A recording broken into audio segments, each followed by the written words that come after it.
भक्त के 3 लक्षण होते हैं। यदि ये 3 लक्षणों को भली भांति वो समझे तो वही भक्त बन सकता है, भक्ति का पथिक बन सकता है, भक्ति पथ का अनुगामी बन सकता है। पहला,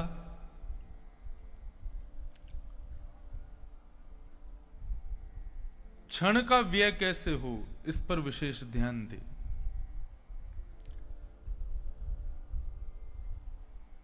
क्षण का असद व्यय ना करे, क्षण यानी कि समय। दूसरा, कण का असद व्यय ना हो, कण यानी अन्न का कण। क्षण का असद व्यय ना करे, कण का असद व्यय ना करे। और तीसरा, मन का भी असद व्यय ना करे।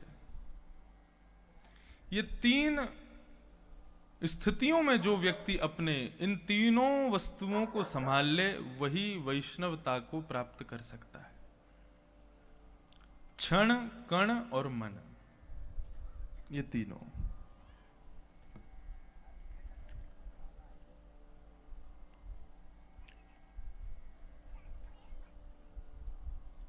नंद भवन में श्री कृष्ण का प्रादुर्भाव हुआ, तो जब से कृष्ण का प्रादुर्भाव हुआ है तब से क्षण, कण और मन तीनों ब्रजवासियों का कृष्ण के प्रति ही लगा रहता है। जो लोग अपने घर में भोजन प्रसाद बनाते हैं और यदि उसका असद दुरुपयोग करते हैं, छोड़ देते हैं, तो ऐसा शास्त्र आज्ञा है कि यदि कण को छोड़ दिया जाता है, यदि अन्न का दाना छोड़ दिया जाता है, तो जितना कण आपने छोड़ा है उन कणों को गिन लीजिए छोड़ने से पहले, और उतने लोगों को आई नहीं रही है मंतन जी रान ने चिंतिन लोगों में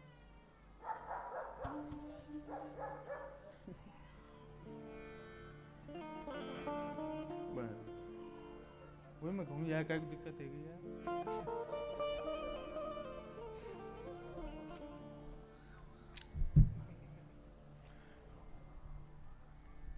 तो यदि आप अन्न का दाना छोड़ते हैं तो उतने अन्न के दानों को गिन लीजिए, और आज आपकी वजह से विचार कर लीजिएगा उतने लोग भूखे रहेंगे।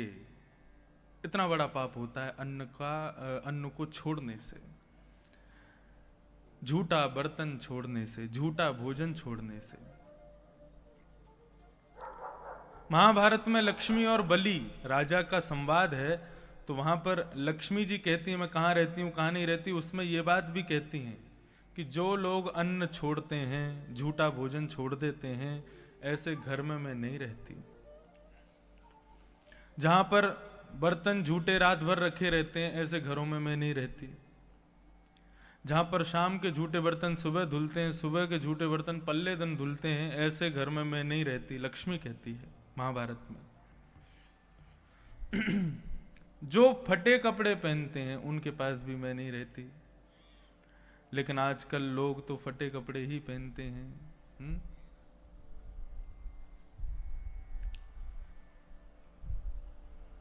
आजकल तो फैशन है, जीन्स फटी नहीं हो तो फाड़ लो तो ज्यादा अच्छा है। साबुत कपड़ा महंगा नहीं बिकेगा, लेकिन फटा हुआ कपड़ा बहुत महंगा बिकता है। लेकिन लक्ष्मी नहीं रहती वहां जहां फटे वस्त्र होते हैं। हमारी धोती सबसे बढ़िया है। अभी तो गर्मी आ रही है, इसमें तो और भी बढ़िया, गर्मी लगती ही नहीं है बिल्कुल। कहीं लड़ाई झगड़ा हो जाए तो कोई और वस्तु की जरूरत ही नहीं, धोती में ही बांधे 2-4 पत्थर घुमा के मारो, कितने काम की धोती है। हमको तो इतना अभ्यास हो गया अब धोती का कि मैं क्रिकेट भी धोती पहन के ही खेलता हूं, दौड़ भाग भी धोती पहन के ही करता हूं। अच्छा लगता है, सुख मिलता है। तो कण के विषय में हम चर्चा कर रहे थे। कण का कभी असदव्यय नहीं करना चाहिए। श्रीनाथ जी जब गोवर्धन में विराजते थे और श्रीमद् वल्लभाचार्य जी महाराज जब गिरिराज जी में विराजते थे, तब की एक बड़ी सुंदर घटना है, बहुत ध्यान से सुनिएगा। एक बार श्री वल्लभाचार्य जी महाराज राजभोग धरा रहे थे ठाकुर जी को। राजभोग किसे कहते हैं? राजभोग कहते हैं जो दोपहर में भोजन ठाकुर जी को कराया जाता है, उसको राजभोग कहा जाता है। तो राजभोग धरा करके श्री वल्लभाचार्य जी महाराज बाहर विराजे थे, तो इतने में ही 4 लोग आए और 4 लोग आकर के श्रीमद् वल्लभाचार्य जी के सामने बैठ करके रोने लगे अपने आप ही। वल्लभाचार्य जी महाराज बोले, भैया तुम रो क्यों रहे हो? तो वे चारों हाथ जोड़ करके कहने लगे, प्रभु हमें कितना भी बड़ा दंड दीजिए, लेकिन भगवान की सेवा से हमको कभी वंचित मत कीजिए। हमको भगवान की सेवा से कभी वंचित मत कीजिएगा। और ऐसा कहकर के वो चारों चले गए वहां से। बहुत ध्यान से सुनिएगा। तो श्रीमद् वल्लभाचार्य जी महाराज जब उन 4 लोगों से मिले और चारों कहकर के गए कि भगवान की सेवा से हमको वंचित मत कीजिए, ऐसा कहकर जब चले गए, तो वल्लभाचार्य जी ने ठाकुर जी की राजभोग आरती की, भोग उठा लिया, लेकिन भोग पाया नहीं, प्रसाद नहीं पाया। अब श्रीमद् वल्लभाचार्य जी ने जब नहीं पाया तो किसी भी उनके वैष्णव भक्त ने नहीं पाया, किसने भी नहीं पाया। पूरा एक दिन व्यतीत हो गया। रात्रि में सब वैष्णव इकट्ठे हुए, वल्लभाचार्य जी के चरणों में प्रणाम किया। बोले, प्रभु आपने प्रसाद क्यों नहीं पाया सुबह से? तब श्रीमद् वल्लभाचार्य जी महाराज ने कहा कि भगवान की सेवा में बहुत बड़ी भूल हो रही है। बोले, भूल कैसी हो रही है? आज 4 लोग सुबह सुबह आकर के मेरे सामने रुदन कर रहे थे और कह रहे थे कि हमें सेवा से वंचित मत कीजिए। वे चारों कौन थे? बोले कि भगवान की रसोई जब बन रही थी तो चावल धोए जा रहे थे, उनमें से उन चावल के जो चावल धोए जा रहे थे, उनमें से 4 चावल पता नहीं किस प्रकार पानी के संग बह करके नाली में चले गए। वही 4 चावल पुरुष बन करके आए थे कि हमको भगवान की सेवा से विमुख मत कीजिए, हमको भगवत सेवा से दूर मत कीजिए।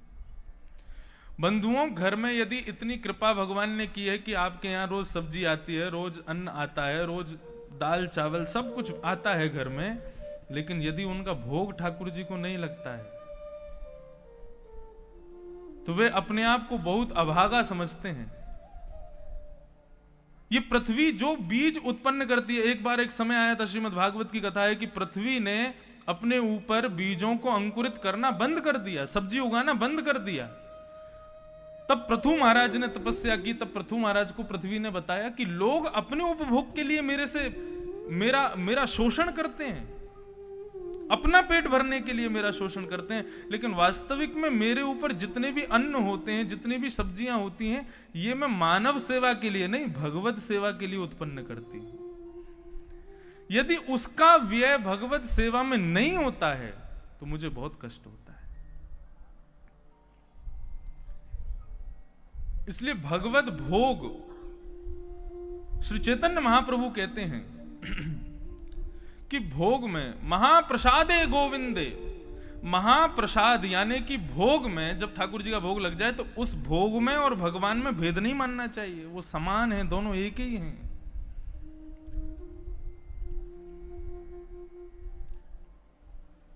तो अन्न का कण कभी बर्बाद मत करो, ये वैष्णव धर्म का प्रथम लक्षण है।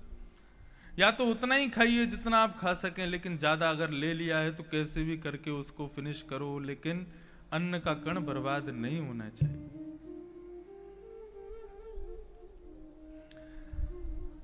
तो कल हम लोग श्रवण कर रहे थे, भगवान श्री कृष्ण का प्रादुर्भाव हुआ, पूरे ब्रजमंडल में आनंद बन रहा है। हम थोड़ी देर तो कृष्ण जन्मोत्सव कल हम करने के मूड में तो थे, लेकिन फिर थोड़ा ही कह के रुक गए।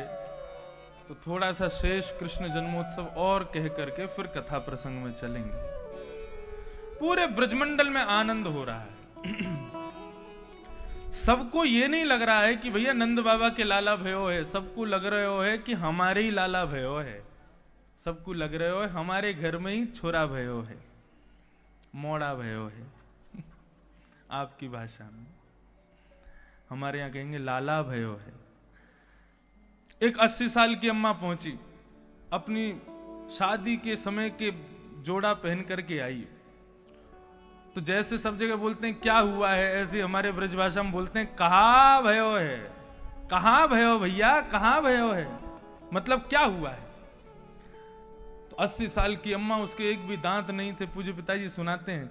तो जैसे ही जाकर के बोली अरे भैया कहाँ भयो है, तो वहां पर माखन में मिश्री मिला के उनके गोले बना बना करके एक दूसरे पर फेंक रहे थे लोग। ऐसे उत्सव मनते हैं ब्रज में। तो जैसी वहां मैया ने कही कहाँ भयो है, इतने में एक ब्रजवासी ने माखन मिश्री को बढ़िया गोला पकड़ करके तक के मारो सवा के मुंह में नॉन स्टॉप सीधे पेट में गए। एक भी दांत नहीं थे उसके, पेट में जाती बोली अरे भैया बताओ तो सही कहाँ भयो। एक ब्रजवासी बोलो मैया तेरो मुंह मीठो है गो, चीकनो है गयो, तुको अबू पतो ना चली कहाँ भयो। अरे हमारे नंद भवन में लाला भयो है, नंद रानी के लाला भयो है। मैया तो इतनी खुश है गई, आशीष देने लगी ऐसे लाला तो रोज ही होए करें, हमारे ब्रज में रोज ही लाला होंगे, तो ऐसे ऐसी माखन मिश्री के खूब मिष्ठान बटेंगे। तो पूरे ब्रजमंडल में खूब आनंद हो रहा है, सबको बहुत सुख की प्राप्ति हो रही है। क्यों? पर ब्रह्म श्री कृष्ण नंद भवन में पुत्र बन के आए। बंधुओं बहुत ध्यान से सुनिएगा आप। भगवान श्री कृष्ण एक रूप में द्वापर में नहीं आए हैं, दो रूप में आए। देवकी और वसुदेव जिन्होंने कृष्ण को जन्म दिया, जिन्होंने भगवान को जन्म दिया,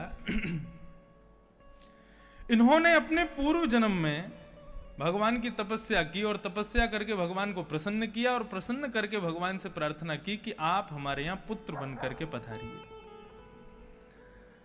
तो भगवान ने इनको वचन दिया कि हम आपके यहां कृष्ण बन करके पुत्र बन के आएंगे द्वापर युग में, आपके अगले जन्म में। तो वहीं नंदरानी और यशोदा और नंद बाबा ये तीर्थ यात्रा में घूम रहे हैं और सब जगह जाकर के प्रार्थना करते हैं कि भगवान हमारे यहां पुत्र बन करके आवे। तो भगवान ने इनको वरदान दिया कि हम जन्म तो लेंगे देवकी वसुदेव के यहां, लेकिन जन्म लेकर के कुछ समय की लीला करने हम ब्रज में आपके यहां पधारेंगे। लेकिन इतने में ही वृषभानु जी और कीर्तिदा, ये राजा रानी हैं बरसाने के, इन्होंने जाकर के भगवान की तपस्या की और भगवान से कहा कि आप हमारे यहां संतान के रूप में आइए। तब भगवान ने कहा कि भैया हम ऑलरेडी 2 जगह जा रहे हैं, 2 माता पिता हमारे पहले ही बन चुके हैं, अब हम तीसरे स्थान पर नहीं जा सकते।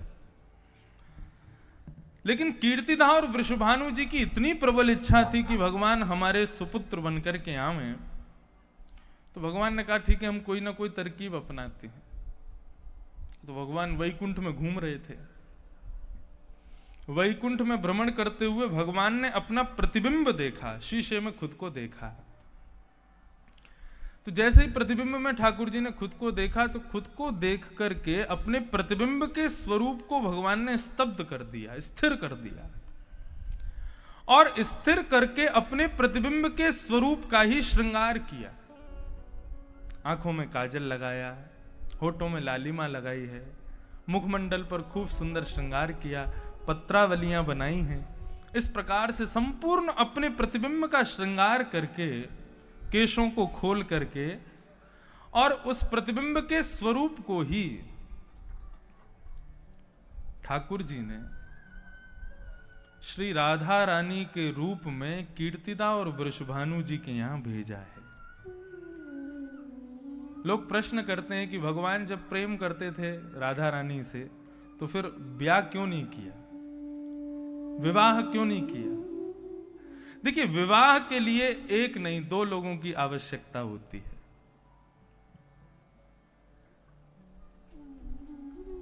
एक से विवाह नहीं होता।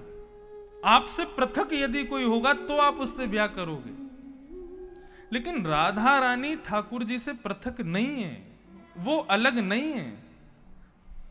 कृष्ण ही राधा रानी के रूप में पधारे हैं, उन्हीं का ही प्रतिबिंब स्वरूप हैं श्री किशोरी जी। और अपने प्रतिबिंब से किसको प्रेम नहीं होता? शीशे में खुद को देख करके कौन अपने आप से प्रेम नहीं करता? कौन खुश नहीं होता? सबको प्रेम होता है। लेकिन उस प्रतिबिंब से आप चाह करके भी कभी मिल नहीं सकते, उसका स्पर्श कभी कर नहीं सकते, उससे कभी बात कर नहीं सकते, उससे कोई प्रत्युत्तर प्राप्त कर नहीं सकते, उससे कभी विवाह कर नहीं सकते। विवाह तो सदैव पृथक से ही होगा। लेकिन श्री राधा रानी कोई और नहीं, भगवान की ही प्रेम स्वरूपा, भगवान का ही प्रतिबिंब है वो। रुक्मणी जी ने जब पहली बार राधा रानी को देखा तो कथा आती है, प्रसंग आता है कि सूर्य ग्रहण का समय था और सब सारे ब्रजवासी कुरुक्षेत्र गए थे और सब द्वारिकावासी भी कुरुक्षेत्र आए थे। तो भगवान की समस्त पटरानियों को सदैव अपने रूप पर बड़ा गुमान रहता था, बोले हम बहुत सुंदर हैं। लेकिन जब समस्त भगवान की पटरानियों को पता चला कि यहां कुरुक्षेत्र में राधा रानी आई हैं, तो भगवान की समस्त पटरानियां उनको देखने के लिए गईं, इस भावना से कि ये राधा रानी का रोज चिंतन करते हैं, सुबह उठते ही राधे राधे कहते हैं, वो कोई हमसे ज्यादा सुंदर हैं क्या? देख के तो आए हम उनको। तो रुक्मणी आदि भगवान की समस्त पटरानियां राधा रानी से मिलने के लिए गईं। शिविर बना था, तो जैसे उसमें प्रवेश किया, अनंत सौंदर्य से संपन्न एक युवती सामने खड़ी है। कटाक्ष नेत्र हैं, जैसे ही नेत्र उठा करके देखती हैं तो रुक्मणी आदि जितनी भी भगवान की पटरानियां, सबको खुद पर लज्जा होने लगती है कि हम किस बात का रूप का गुमान करती हैं, रूप तो इसके पास है। उसी समय अभिमान दूर हो गया हृदय का कि भाई राधा रानी हमसे बहुत सुंदर है। प्रणाम किया, बोले जय हो राधा रानी, आपको बारंबार प्रणाम। तो उस युवती ने रुक्मणी आदि के हाथ पकड़े, बोले आप मुझे प्रणाम मत कीजिए, मैं राधा रानी नहीं हूं, मैं तो उनकी दासी हूं। राधा रानी तो भीतर विराज रही है, अंदर। रुक्मणी आदि बोली कि हम जब इनसे ही नजर नहीं मिला पा रही हैं, और ये जबकि दासी हैं, तो स्वामिनी कितनी सुंदर होंगी। और भीतर प्रवेश किया तो बाहर जो दासी मिली उससे भी कई गुना ज्यादा सुंदर एक स्त्री खड़ी है। रुक्मणी और आदि सब पटरानियां कहने लगी, बोले इतना सौंदर्य हमारा नेत्र स्वीकार नहीं कर पा रहा, ये तो जरूर राधा रानी होंगी। जैसे ही चरणों में प्रणाम किया, बोले किशोरी जी प्रणाम, जय हो। तुरंत कहा, बोले नहीं नहीं नहीं नहीं, हम राधा रानी नहीं है, राधा रानी की दासी है, राधा रानी तो भीतर है। रुक्मणी ने इस प्रकार 3 सुंदर स्त्रियों के दर्शन किए, और तीनों स्त्रियों के दर्शन करते हुए तो शून्य समझने लगी खुद को। बोले हम इनके चरण के कण नहीं हैं, हम किशोरी जी को कैसे देखेंगे। लेकिन जब अंत में भीतर प्रवेश किया, असंख्य सुंदरी नारियां खड़ी हैं चारों तरफ, और उन असंख्य सुंदरी नारियों के मध्य में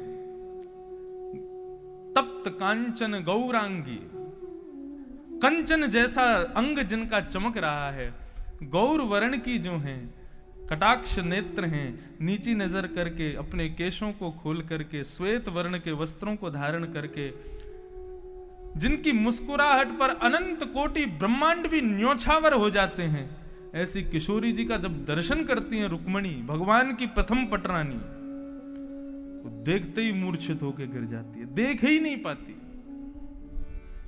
और जब होश आता है तब किशोरी जी के चरणों में प्रणाम करती हैं, अपना अभिमान का परित्याग कर देती हैं। बोले कि हम किस बात का गुमान करते हैं कि कृष्ण हमसे प्रेम करते हैं क्योंकि हम सुंदर हैं। इस सुंदरता को तो ब्रह्मा कभी बना ही नहीं सकता। ऐसा सौंदर्य। रुक्मणी जी से पूछा गया कि राधा रानी का स्वरूप कैसा है, राधा रानी दिखती कैसी हैं? तो रुक्मणी जी कहती हैं कि जब कृष्ण स्वधर्मा सभा से थके हारे लौट करके अपने कक्ष में आते हैं और कक्ष में आकर के जैसे ही शयन के लिए अपना मुकुट उतारते हैं, अपनी मालाएं उतारते हैं और शयन के लिए थके हारे कृष्ण जब अपने घुंघराले केशों को खोल करके जब शयन शैया पर जब लेट जाते हैं, तब उनका जो वो सरल स्वरूप है, यदि उसी स्वरूप को गौर वर्ण का कर दिया जाए, श्याम वर्ण के हैं कन्हैया, यदि वही गौर वर्ण में कर दिया जाए तो शयन के समय सरल कृष्ण यदि गौर वर्ण में हो जाएं तो वही राधा रानी बन जाएंगे। इतने सुंदर है।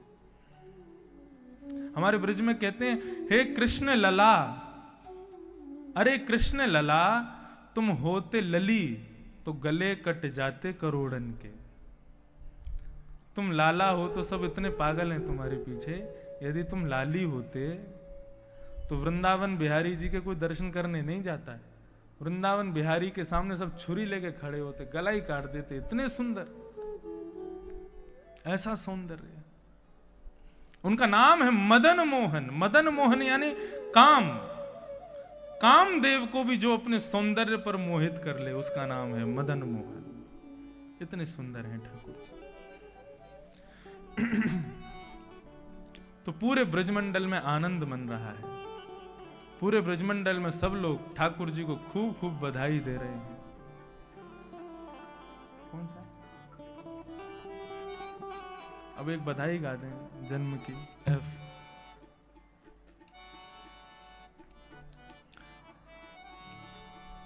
हो जुग जुग जीवेरी यशोदा मैया, तेरो ललना।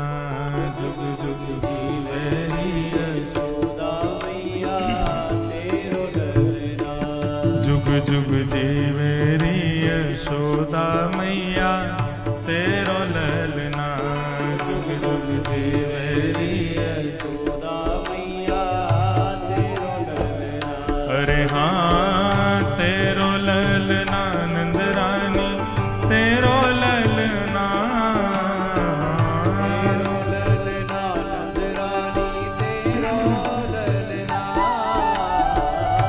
तेरो ललना महारानी, तेरो ललना। तेरो ललना महारानी, तेरो ललना। जुग जुग जीवेरी यशोदा मैया, तेरो ललना। जुग जुग जीवेरी यशोदा मैया, तेरो ललना। ओ जुग जुग जीवेरी यशोदा मैया,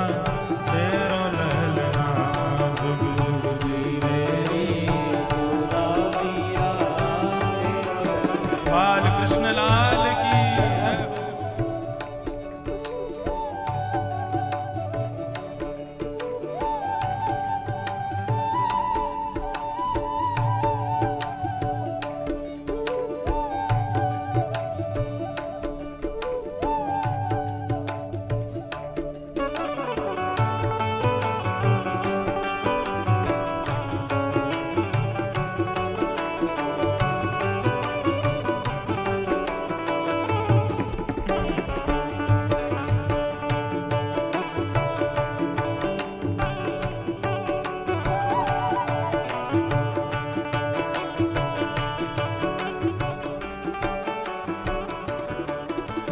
बड़े भाग्य ते यशोदा मैया, ऐसो सुत तेने जायो। बड़े भाग्य ते यशोदा मैया, ऐसो सुत तेने जायो।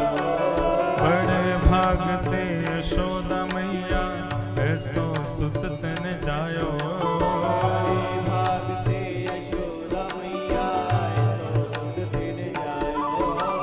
पूर्ण ब्रह्म जगत को स्वामी, पूर्ण ब्रह्म जगत को स्वामी, पूर्ण ब्रह्म जगत को स्वामी, पूर्ण ब्रह्म जगत को स्वामी। वो तेने गोद खिलायो या को मगवा दे झूलनवा, तेरो ललना। या को मगवा दे झूलनवा, तेरो ललना। जुग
जब होए यशोदा मैया कह कह बोले, घड़ी जब होए यशोदा मैया कह कह बोले, धन्य घड़ी जब होए यशोदा मैया कह के बोले, घड़ी जब होए यशोदा मैया कह के बोले।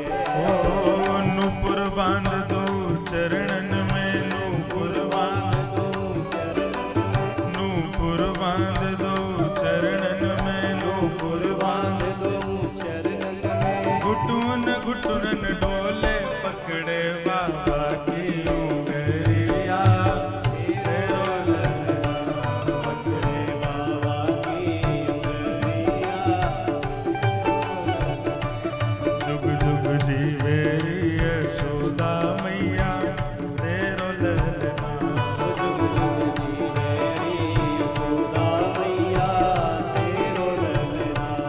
हे नंद घरानंद भयो जय कन्हैया लाल की, नंद घरानंद भयो जय कन्हैया लाल की। यशोदा के लाला भयो जय कन्हैया लाल की। यशोदा के लाला भयो जय कन्हैया लाल की। हे नंद घरानंद भयो जय कन्हैया लाल की। नंद घरानंद भयो जय कन्हैया लाल की। जय कन्हैया लाल की, जय बोलो गोपाल की। कन्हैया लाल की जय बोलो गोपाल की। जय कन्हैया लाल की, जय बोलो गोपाल की। कन्हैया लाल की जय बोलो गोपाल की। हे नंद घरानंद भयो जय कन्हैया लाल की।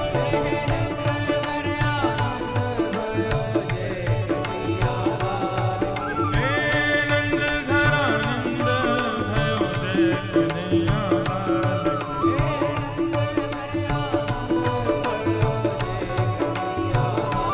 हे नंद घरानंद भयो जय कन्हैया लाल की।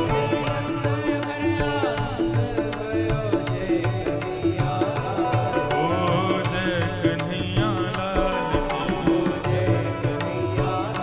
की। ओ जय बोलो गोपाल की। हाँ जय कन्हैया लाल की। ओ जय बोलो गोपाल की। बोल नंद के लाला की। तो इस प्रकार पूरे ब्रजमंडल में आनंद उत्सव मन रहा है। तो आप सब लोग हमारे साथ कथा प्रसंग में चलें। कुंती ने भगवान की स्तुति गाई और कुंती की स्तुति में भगवान से कुंती ने केवल यही मांगा कि मुझे आप विपत्ति दीजिए, और वह विपत्ति चाहिए जिस विपत्ति में आपका स्मरण होता। यदि आपका स्मरण विपत्ति में होता है तो हमें विपत्ति चाहिए। भगवत स्मृति सबसे ज्यादा जरूरी है। नरक किसको पकड़ करके नहीं लाना चाहिए, ये नियम जब बनाए गए तब यमराज भी कहते हैं जिसका चित्त अपने संपूर्ण दिन में एक बार भी बाल कृष्ण के चरणों का स्मरण नहीं करता हो, ऐसे व्यक्ति को पकड़ करके नरक ले आना। ये बात किसने लिखी है?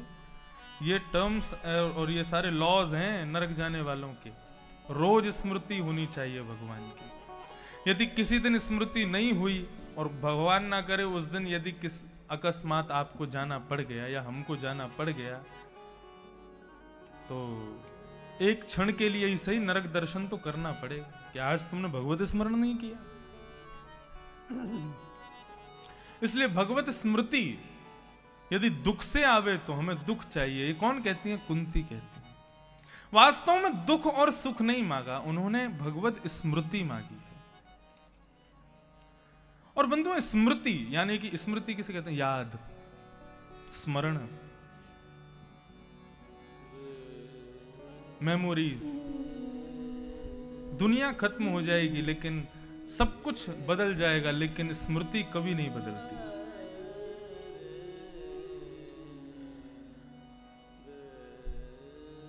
लोग भूल जाएंगे कि आपने क्या कहा था, लोग भूल जाएंगे कि आपने क्या किया था, लेकिन लोग कभी नहीं भूल पाएंगे कि आपकी वजह से उन्होंने क्या स्मरण किया था, उनको क्या अनुभव हुआ था, आपने उनको कैसा अनुभव करवाया था, वो कभी नहीं भूल सकता व्यक्ति। स्मृति, गीता पूरी टिकी ही स्मृति के ऊपर है। भगवान जब अर्जुन से कहते हैं कि अर्जुन युद्ध करो, तो अर्जुन कहता है कि अपने हैं, इनको नहीं मारूंगा मैं। बीच युद्ध मैदान में जाकर के अपने धनुष बाण छोड़ देता है। तब भगवान उसको गीता का ज्ञान देते हैं, 10 अध्याय सुनाते हैं। 10 अध्याय के बाद में भगवान अर्जुन से कहते हैं, अर्जुन तुम्हारा अब कैसा है मन? तब अर्जुन कहता है, मेरे अंदर जो मोह था वो चला गया। भगवान कहते हैं, गई हुई वस्तु कभी भी वापस आ सकती है जब तक उसको नष्ट नहीं किया जाएगा। किसी वस्तु को यदि आपने खुद से दूर किया है तो जब तक नष्ट नहीं होगी तब तक वो कभी भी वापस आ सकती है। भगवान ने अब नष्ट करने की भावना से 11वां अध्याय प्रारंभ किया और 18 अध्याय पूरे जैसे गीता के होते हैं। भगवान प्रश्न करते हैं, अर्जुन अब कैसा है? तब अर्जुन कहता है, नष्टम मोह स्मृतिर्लब्धा, मेरा मोह नष्ट हो गया और मुझे क्या प्राप्त हुआ है? स्मृतिर्लब्धा। आपने मुझे जो सुनाया उन सबकी स्मृति मेरे पास है। कथा याद करने की जरूरत नहीं है। व्यास जी ने कथा में क्या सुनाया वो याद रखने की जरूरत नहीं है। उस कथा की कुछ स्मृति बनेगी, वो स्मृति भी केवल आपके पास है ना, तो वो स्मृति भी कल्याण कर देगी। स्मृति बहुत बड़ी चीज है। तो यहां कुंती ने दुख सुख नहीं मांगा, वो प्रार्थना करती है कि मुझे स्मृति प्राप्त हो जाए, ऐसी कृपा कर दो। यदि वो दुख से मिले तो दुख दे दो।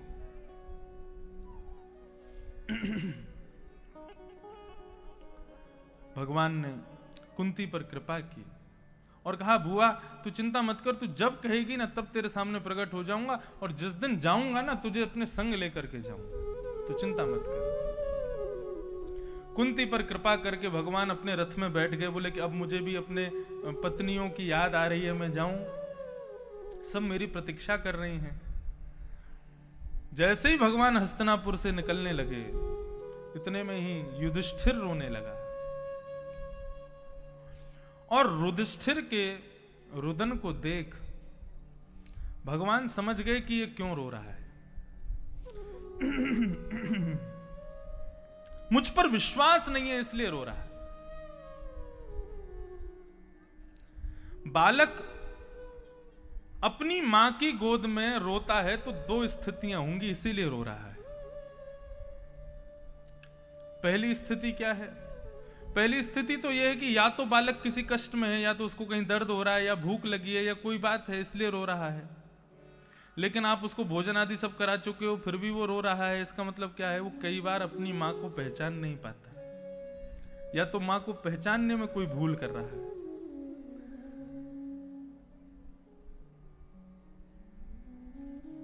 कई बार माताएं अति श्रृंगार कर लेती हैं ना, तो बालक नहीं पहचान पाते कि हमारी मां है, और उस समय भी रुदन शुरू होता है।